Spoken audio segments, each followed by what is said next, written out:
اس کی بھابھیوں کے بیچ میں تماشا لگا ہوا تھا اور اس کی ماں کو لے کر یہ ساری کی ساری بھابیاں اس وقت لڑ رہی تھیں اور سب کہہ رہی تھی کہ بھئی یہ ماں تم لے کے جاؤ، یہ ماں تم لے کے جاؤ۔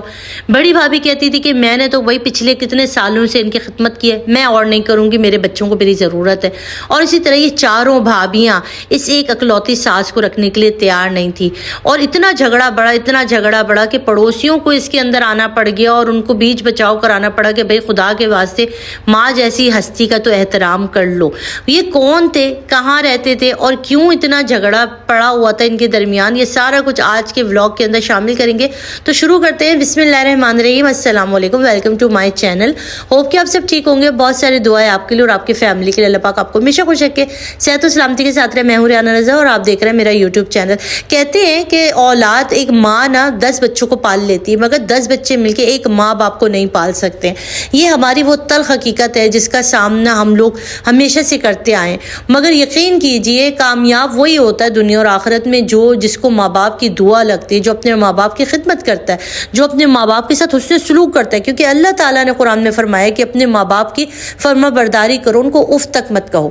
آج کی جو اسٹوری ہے یہ بھی اسی ریلیٹ ہے کہ کس طرح ایک لڑکے نے اپنی ماں کی خدمت کی اور ایک غریب سے کراچی کا کرنگی کے علاقے سے وہ یو کے جیسے ماڈرن شہر تک پہنچ گیا، صرف اور صرف اپنی ماں کی دعا سے۔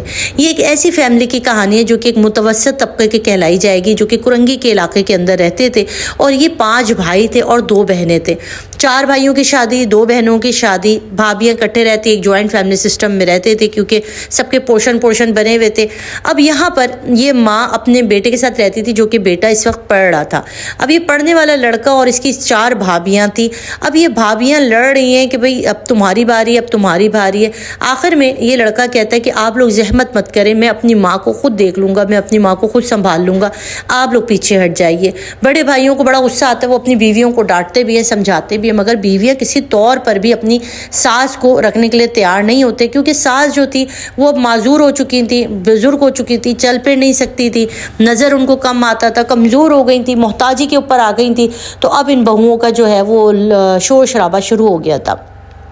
اب اس لڑکے نے کیا کیا، یہ یونیورسٹی جاتا ہے، یونیورسٹی سے آتا اپنی ماں کے پیر دباتا، ماں کو کھانا کھلاتا، آ کے پکاتا دیتا، مطلب یہ اپنی ماں کو بالکل ایسے جیسے ایک اولاد کی طرح پیار کرتا ہے نا، ایسے اپنی ماں کے ساتھ پیار کرنے لگا تھا اور اتنی محبت، ان کے بال بنانا، ان کو سنوارنا، باقی جو شادی شدہ بہنیں تھیں آتی تھی نہلانا دھلانا وہ لوگ کر لیتی تھی، باقی یہ لڑکا جو ہے نا اپنی ماں کی بڑی خدمت کرتا تھا۔ اب اس کی شادی کی فکر ہوتی ہے تو یہ شادی کرنے سے منع کر دیتا ہے، کہتا ہے میں نہیں چاہتا کہ میری بیوی بھی آئے اور باقی بھائیوں کی بیویوں کی طرح آپ سے اس کو ضد ہو جائے، حسد ہو جائے، تو میں چاہتا ہوں کہ آپ جب تک ہے میرے سر پر مجھے اور کسی کی ضرورت نہیں ہے۔ اور اسی طرح وہ اپنی ماں کی خدمت کرتا رہا اور ایک دن اس کی ماں اس دنیا سے رخصت ہو جاتی ہے۔ ماں کے جانے کے بعد اس کو اتنا غم لگتا ہے کہ یہ قبر کا ساتھ ہی نہیں چھوڑتا، یہ روز گھنٹوں قبر پہ جا کے روتا رہتا ہے۔ اچھا، ماں کے انتقال کے 9 سے 10واں دن تھا کہ اس کے جو ماں کے برابر والی قبر پہ ہے نا وہاں پر کسی کی قبر بن جاتی ہے۔ اب یہ تو روز جاتا تھا یونیورسٹی کے بعد وہاں جا کر نا گھنٹوں ماں سے باتیں کرتا، سپارہ پڑھتا۔ آج اس نے دیکھا کہ کوئی صاحب ہیں جو قبر پہ بیٹھے زاروں قطار رو رہے ہیں اور حلیے سے لگتا تھا کہ کوئی یہ اچھے بڑے خاندان کے ہیں۔ اچھا جی، یہاں پر سلام دعا ہوتی ہے، فاتحہ خانی وغیرہ کر کے آ جاتا ہے۔ اگلے دن جب جاتا ہے تو پھر یہ صاحب پہنچے ہوئے ہوتے ہیں، قبر پہ رو رہے ہوتے ہیں، معافیاں مانگ رہے ہوتے ہیں۔ آخر اس سے رہا نہیں جاتا، یہ جب دیکھتا ہے نا کہ وہ صاحب اتنے سوٹ بوٹ میں ملوث ہیں اور اتنا رو رہے ہیں، اتنے معافیاں مانگ رہے ہیں، تو وہ کہتا ہے کہ سر یہ کون ہے آپ کی؟ تو وہ کہتا ہے یہ میری ماں کی قبر ہے۔ تو وہ کہتا ہے اچھا، کہتا ہے ہاں تم بھی 2 دن سے دیکھ رہا ہوں میں روز آ رہے ہو۔ کہتا ہے جی میری بھی والدہ کا انتقال ہوا ہے، آج 10 دن ہو گئے۔ تو وہ کہتا ہے کہ تم نے اپنی ماں کا آخری دیدار کیا؟ وہ کہتا ہے کیا بات کر رہے ہیں بھائی، میں نے تو اپنی ماں کی بڑی خدمت کی، ان کو نہلانا، ان کو دھلانا، ان کو کھانا کھلانا، ان کے کپڑے، ان کے بال کنگھی کرنا سارا میں کرتا تھا۔ آج میرے دل سے پوچھے کہ میری ماں کے جانے کے بعد مجھ پہ کیا گزری ہے۔ تو وہ شخص کہتا ہے ٹھیک ہے پھر تو تم خوش نصیب ہو، میں تو بڑا بدبخت نکلا کیونکہ میں سالوں پیسہ کمانے کے دھن میں جو ہے وہ میں نے زندگی گزار دی UK کے اندر، میں برطانیہ میں پڑا رہا، وہیں پلا بڑا، اپنی ماں کو میں چھوڑ کے جو گیا میں پلٹا ہی نہیں۔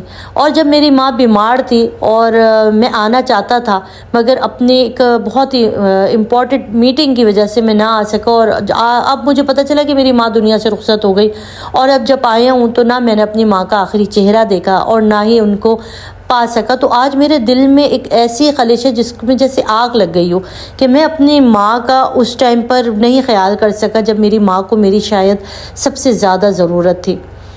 تو وہ لڑکا کہتا ہے کہ کوئی بات نہیں، مائیں تو ہوتی پیار کرنے والی ہیں، ماں آپ کو اب بھی دعا دیں گی، آپ ان کے لیے زیادہ سے زیادہ قرآن خوانی رکھیں، سارے ثواب کریں گے تو آپ کی والدہ یقیناً آپ کے لیے وہاں سے دعا کریں گی۔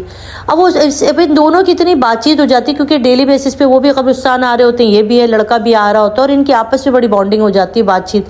اب اس آدمی کو پتہ چلتا ہے کہ یہ لڑکا پڑھ رہا ہے یہاں پر یونیورسٹی میں ہے، اور اب اس کے بھائیوں کا یہ حال ہے، سارا کچھ وہ بتا دیتا ہے کہ اس کی بھابھیوں کا یہ حال تھا اور اس طرح سے اس کے ساتھ ہوا۔ تو یہ شخص کہتا ہے کہ تم میرے ساتھ UK چلو گے؟ تو وہ کہتا ہے کہ ٹھیک ہے میں چلوں گا، اور یوں پھر یہ اس کے سارے انتظامات کر کے اس کو UK لے جاتا ہے۔ UK جا کے یہ اپنی جو باقی ماسٹرز وغیرہ ہوتا ہے وہ کمپلیٹ کرتا ہے، اور اس کے بعد یہ ایک انجینئر بن جاتا ہے، سافٹ ویئر انجینئر، جس کے بعد اس کو ایک بہت زبردست سی جاب آفر ہوتی ہے، اور یہ وہاں پر ابھی ایک بہت بہترین جاب کر رہا ہے، اور جس فیملی نے اس کو سمجھے کہ اڈاپٹ کیا تھا، اس کو لے کر گئے تھے، وہ صاحب بھی اس کا بہت خیال رکھتے ہیں۔ اب دیکھیں اللہ تعالیٰ کیسے انسانوں کو ملاتے ہیں۔ ماں کی جو خدمت کرتا ہے نا، اس کو اللہ تعالیٰ دنیا آخرت دونوں میں نوازتا ہے۔ یہ بات آپ یاد رکھیے گا۔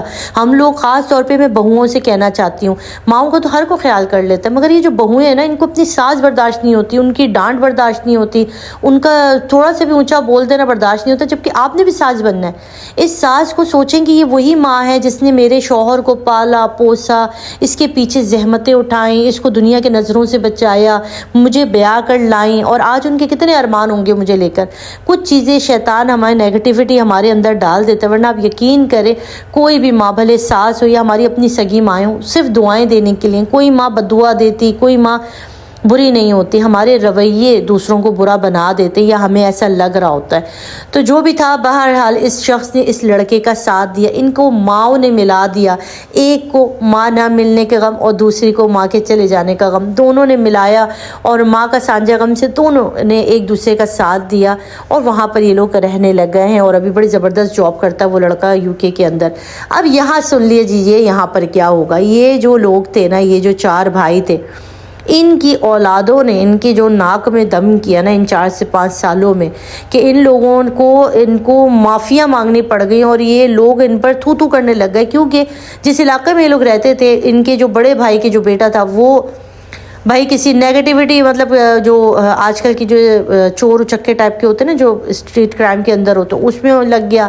باقی جو ایک لڑکی تھی وہ بھاگ گئی کسی کے ساتھ، مطلب آپ یقین کر، مجھے تو بتاتے ہوئے بھی شرم آ رہی ہے کہ اتنے برے حال میں آ گئی۔ میری آنکھوں دیکھی کہانی میں آپ کے ساتھ سنا رہی ہوں، کوئی میں آپ کو کسی کی سنائی نہیں سنا رہی۔ اور ان کے ساتھ جو ہوا نا، سب نے یہی کہا کہ جو انسان اپنی ماں کو چھوڑتا ہے نا، اس کو پھر دنیا بھی چھوڑ دیتی ہے اور آخرت بھی چھوڑ دیتی ہے، اور ان کے ساتھ جو ہوا نا وہ ابھی سب کے لیے نمونہ عمل ہے۔ تو خدا رہا اگر آپ کی مائیں زندہ ہیں نا، تو ان کے پاؤں دھو دھو کے پئیں، ان کی خدمت کریں، ان کے اوپر رحم کریں، ان سے پیار کریں، ان کو گلے لگائیں، ان کے بال سنواریں۔ بڑی پیاری ہوتی ہے مائیں، بڑی خوبصورت ہستی ہوتی ہیں۔ اور جو لوگ پردیس میں بیٹھے ہیں، خاص طور پہ جو لوگ ہمارے پاکستان سے باہر اوورسیز پاکستانی بیٹھے ہیں، جو اپنی ماؤں سے دور ہیں، خدا رہا پیسہ تو زندگی بھر رہے گا، مگر جب ایک دفعہ ماں چلی جاتی ہے نا، پھر اس کی خلیش آپ پوری دنیا میں کروڑوں روپے لے کر بھی گھومیں گے نا، اربوں روپے لے کے بھی گھومیں گے، تو وہ خلیش آپ کی کبھی بھی پوری نہیں ہوگی جو ماں ایک اکیلی کرتی ہے۔ ماؤں کی آنکھیں ٹکی رہتی ہیں اس دروازے پہ جہاں سے انہیں ہوتا ہے کہ اب میرا بیٹا آئے گا، اب میرا بیٹا آئے گا۔ تو اگر آپ کی مائیں ضعیف ہیں، بوڑھی ہیں، اور آپ پردیس میں ہیں، تو خدا رہا ان کو فون کر لیا کریں ڈیلی بیسس پر۔ جا نہیں سکتے اب تو واٹس ایپ ہے، ویڈیو کال ہو جاتی ہے۔ ایک چھوٹا سا پیغام ہے ایک بیٹیوں کے ناطے، ایک بہن ہونے کے ناطے آپ لوگوں کے لیے، کہ اپنی ماؤں کو فون کرتے رہا کریں، ان سے قطع تعلق مت ہو جایا کریں، دنیا میں مت گم ہو جایا کریں۔ اپنا رکھیے گا بہت سارا خیال، دعا میں یاد رکھیے گا۔ ویڈیو اچھی لگے تو لائک سبسکرائب مت کر لیجیے گا۔ اللہ حافظ۔